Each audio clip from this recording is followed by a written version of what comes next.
হিসাব কতটুক করবেন এটা আমি দেখায়া দিলাম। প্রথম 15 বৎসর বালেগ হওয়া পর্যন্ত কোনো হিসাব নাই। এমনকি নাবালেগ যদি মারাও যায় তার কবরে প্রশ্ন উত্তরও নেই। 15 বৎসরের বালেগ হওয়ার 1 মিনিট আগেও যদি মারা যায় তো কবরে কোনো প্রশ্ন উত্তর নেই। তো যেটা কাউন্ট হবে, হিসাব হবে, শুধু অতটুক জীবন আমাদেরকে গড়া যেতে হবে। কেননা চলে যাবো এখান থেকে সবাই, কারো থাকার সুযোগ নাই। কেউ থাকে নাই, কেউ থাকবে না, এটাই চিরসত্য। কুল্লু নাফসিন যায়িকাতুল মাউত, এটাই আল্লাহর সিদ্ধান্ত, এটাই আল্লাহর গঠনতন্ত্র। যে আসছে তাকে যেতে হবে।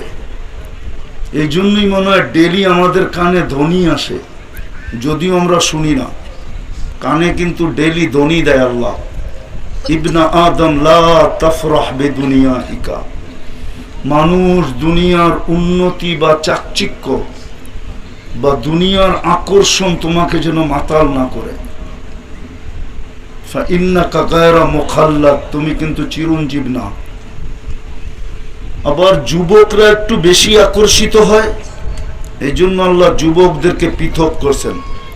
শাবাব লা ইয়াক্তারুকা শাবাবুকা, যুবক যৌবন যেন তোমাকে ধোঁকা না দেয়।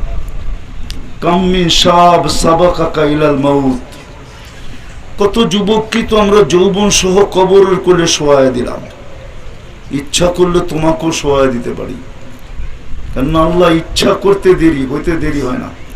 ইদা আরাদা শাইয়ান আন ইয়াকুলা লাহু কুন ফায়াকুন, বলতে দেরি হইতে দেরি হয় না। আল্লাহ বলে তোমাকেও কবরের কোলে শোয়ায় দিতে পারি।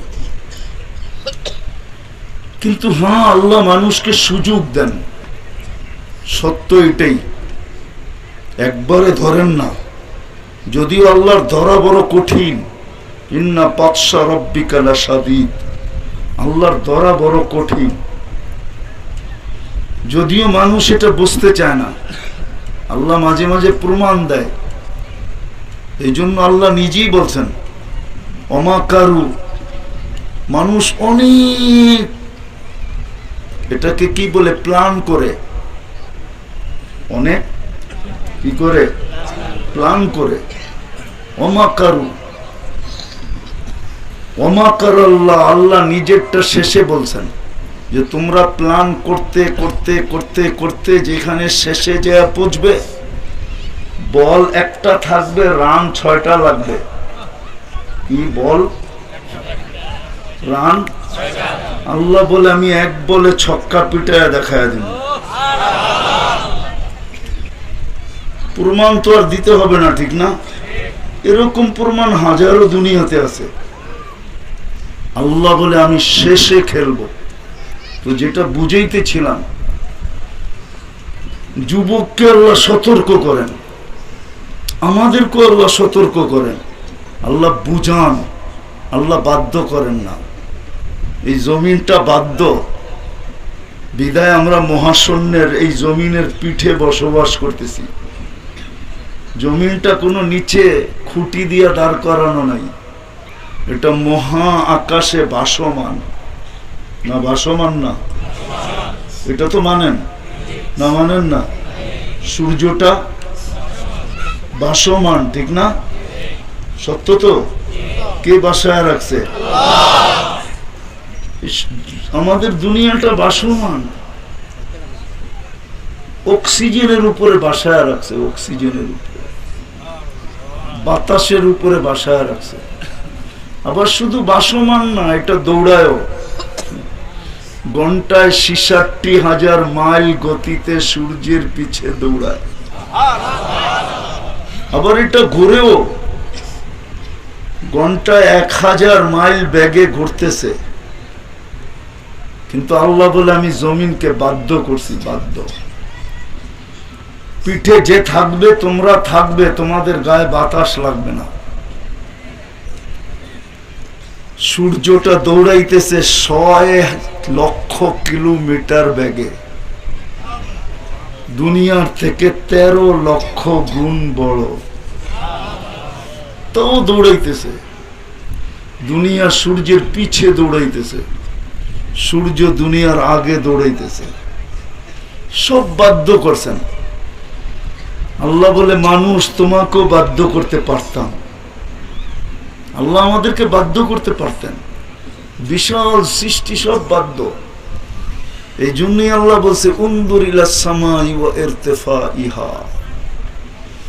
আজ পর্যন্ত এই মজমা একজনও নাই, বুড়াও নাই, গুড়াও নাই, নারীরা শুনতেছে এরাও নাই, পুরুষরা শুনতেছে এরাও নাই, যে কেউ আজ পর্যন্ত আকাশটার দিকে তাকায়া কখনো এই কথা বলছি যে সুবহানাল্লাহ, তুমি খুঁটি ছাড়া দাঁড় করাইলা কেমনে? এই কথাটা আজ পর্যন্ত একজনও বলে নাই, একবারও বলে নাই। অথচ আল্লাহর হুকুম ছিল উনদুর ইলাস সামাই ওয়া ইরতিফাইহা, আকাশ দেখো, উচ্চতা দেখো। উনদুর ইলাস শামসি ওয়া শুআইহা, সূর্য দেখো আর কিরণ দেখো। উনদুর ইলাল বিহারি ওয়া আমওয়াজিহা, সমুদ্র দেখো আর তরঙ্গমালা দেখো। উনদুর ইলাল জিবালি ওয়া ইস্তিকরারিহা, পাহাড় দেখো এবং দৃঢ়তা দেখো। উনদুর ইলাল আরদি ওয়া ইত্তিসাইহা, জমিন দেখো আর প্রশস্ততা দেখো। দেখো সব বাদ্য, কুল্লু যালিকা ইউকাররিরু জালালি ওয়া জামালি, সব বাদ্য। কিন্তু আমাদেরকে বাধ্য করেন নাই, আমাদেরকে বুঝাইতেছেন যে তোমার জীবনটা কিন্তু ছোট, তুমি যেই কোনো মুহূর্তে আমার কাছে চলে আসবে।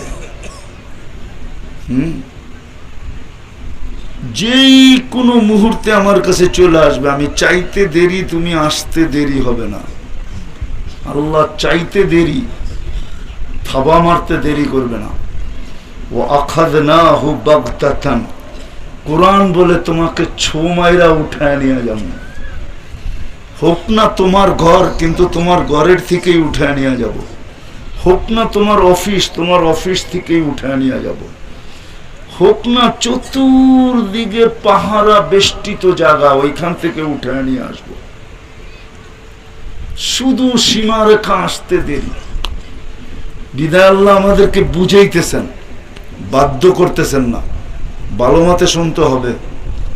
আমি একটা জিনিস বুঝাইতে চাইতেছি, জীবনটাকে কিন্তু গড়া যেতে হবে, কাটায় গেলে চলবে না। হ্যাঁ, এইখানে যা মিলতেছে ওটা লেখা ছিল, এইখানে যার যেটা মিলতেছে এটা লেখা ছিল, প্ল্যানের ভিতরে ছিল। আর দুনিয়া বিত্তাকাদ্দুর এইখানে লেখা আছে, কিন্তু পরে যেই জায়গায় যাব ওটা লেখার উপরে নির্ভর না। আল আখিরাতু বিত্তাজাহুদ, ওটা কইরা নিয়ে যেতে হবে। এইখানে যা মিলার এটা ভাবতে হবে যে এটা এইখানে লেখা ছিল, লেখা ছাড়া মিলবে না। যার লেখা আছে যতটুকু অতটুকু মিলবে, কসম খোদার। রুফিয়াতিল কালাম জুফাতিস সুহুব, এটাই সত্য। কিন্তু ওই যে ওইটা যেখানে চলে যাব ওটা লেখার উপরে নির্ভর না, ওটা আমার গড়ার উপরে নির্ভর। আমি যতটুকু গড়ব অতটুকু মিলবে, গড়ব না মিলবে না, আমার গড়ার উপরে নির্ভর। যুবক যদি গড়ে তাহলে যৌবন হিসাবে মিলবে, কতটুকু মিলবে এটাও বলে দিছেন। যুবক যদি গড়ল তাহলে চলবে জমিনে, প্রশংসিত জমিনে হোক আর না হোক, জমিনওয়ালারা আর প্রশংসা করুক আর না করুক, রব্বে কাবার কসম আল্লাহ প্রশংসা করবে।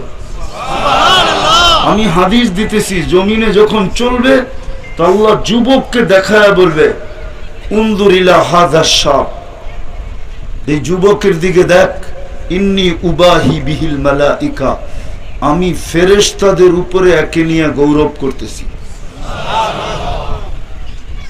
আল্লাহ গৌরব করবে যুবককে নিয়ে। এই জন্যই তো হাদিসে আছে লাউলা শাবাবা খুশা, জীবন গড়ালা যুবক যদি জমিনে না থাকতো